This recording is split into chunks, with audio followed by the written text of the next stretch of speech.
Hello students, आज का हमारा टॉपिक है इंसर्ट मेन्यू के अंदर में आइकॉन्स फंक्शन। आइए इसको देखते हैं। उससे पहले मैं आप लोग को कुछ बता दूं, ये जो फंक्शन है ये MS वर्ड के 2007 में नहीं है।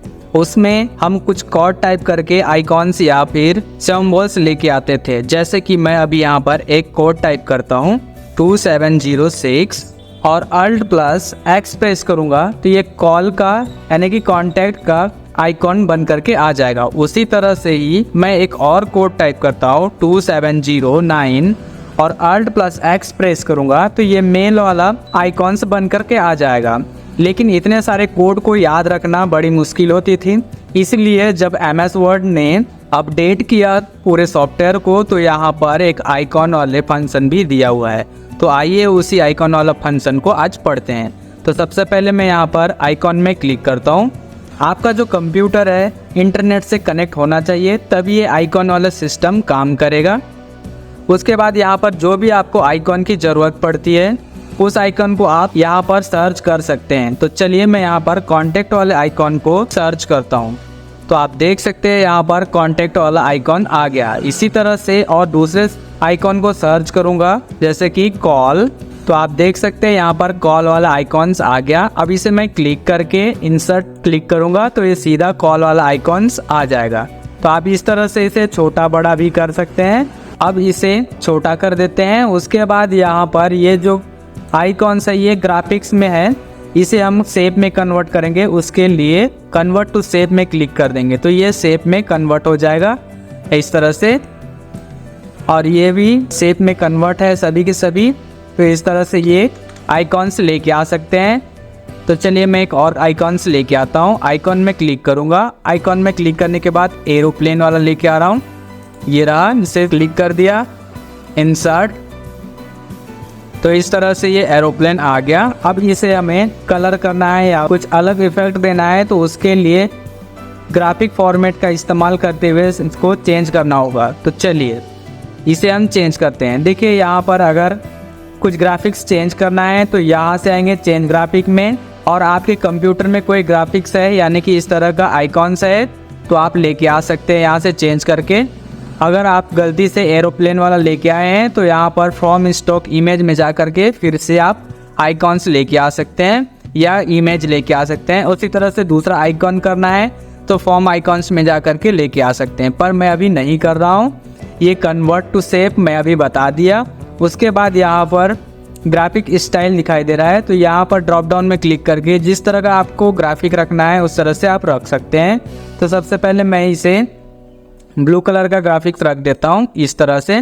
उसके बाद यहाँ पर फिल कलर्स डालना है, ग्राफिक फिल या फिर ग्राफिक आउटलाइन डालना है तो ये डाल सकते हैं। तो चलिए मैं ग्राफिक फिल में अलग कलर करके दिखाता हूँ। तो यहाँ पर आया, रेड कलर डाल दिया।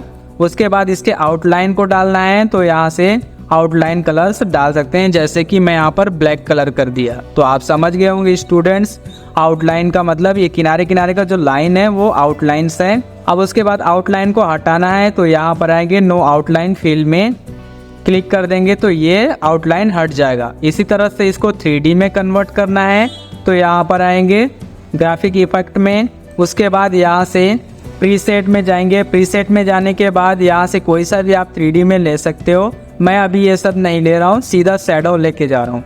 तो इस तरह से ये शैडो आ जाएगा। उसके बाद यहाँ पर आएंगे 3D में या वोवल्स में रखना चाहते हैं तो रख सकते हैं, पर मैं अभी 3D में कर दे रहा हूँ। इस तरह से ये 3D में हो गया।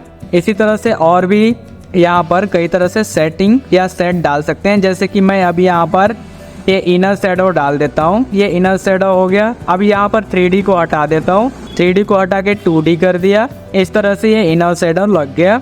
अब उसके बाद बबल्स में आया। बबल्स में आने के बाद ये बबल्स लगा दिया। इस तरह से ये बबल्स लग गया। तो आप देख सकते हैं स्टूडेंट्स, इस तरह से आप आइकॉन को एडिट कर सकते हैं। तो चलिए आगे बढ़ते हैं। अल्ट टेक्स्ट के बारे में मैं पिछली वीडियो में भी बता चुका हूँ। जब भी किसी इमेज के बारे में पूरी जानना है तो अल्ट टेक्स्ट में क्लिक करेंगे तो ये सारे के सारे आपको इस इमेज के बारे में या ग्राफिक्स के बारे में दिखाई देगा। तो चलिए मैं यहाँ पर कुछ डिस्क्रिप्शन लिख करके दिखाता हूँ। अल्ट टेक्स्ट में क्लिक करेंगे तो इस तरफ यहाँ पर अल्ट टेक्स्ट के बारे में आ जाएगा। यहाँ पर आप कुछ भी लिख सकते हैं अपने से। तो यहाँ पर देखो एरोप्लेन भी सॉलिड फिल करके आया हुआ है। तो इसी तरह का एक और आप लिखना चाहते हैं तो लिख सकते हैं यहाँ पर कुछ भी, पर मैं अभी नहीं लिख रहा हूँ, ये इजी है। नेक्स्ट हमारा है, मैं अभी इसे मूव करने की कोशिश कर रहा हूँ, पेज की कोई भी दिशा में ले जाना चाह रहा हूँ, तो ये मूव नहीं हो रहा है। तो आइए मैं इसे मूव करके देखता हूँ। इस तरह से ये मूव नहीं हो रहा है। तो इसे मूव करने के लिए पोजीशन करना होगा, कोई भी पोजीशन में आप क्लिक कर देंगे पहले, उसके बाद आप कहीं पर भी मूव कर सकते हैं। तो इसी तरह से अगर आपका शेप या ग्राफिक्स या इमेज मूव नहीं हो रहा है तो आप रैप टेक्स्ट भी कर सकते हैं। रैप टेक्स्ट में जाकर के थ्रो कर देंगे तो भी आप कहीं पर भी मूव कर सकते हैं। मैं इसे छोटा या बड़ा कर देता हूँ थोड़ा सा। इसके बाद इधर बाकी सारे फंक्शन के बारे में मैं बता चुका हूँ। अगर आपको ये सभी फंक्शन के बारे में जानना है तो आप मेरी पिछली वीडियो देख सकते हैं। मैं डिस्क्रिप्शन में इसका लिंक्स दे दूंगा, आप उसे जा करके देख सकते हैं।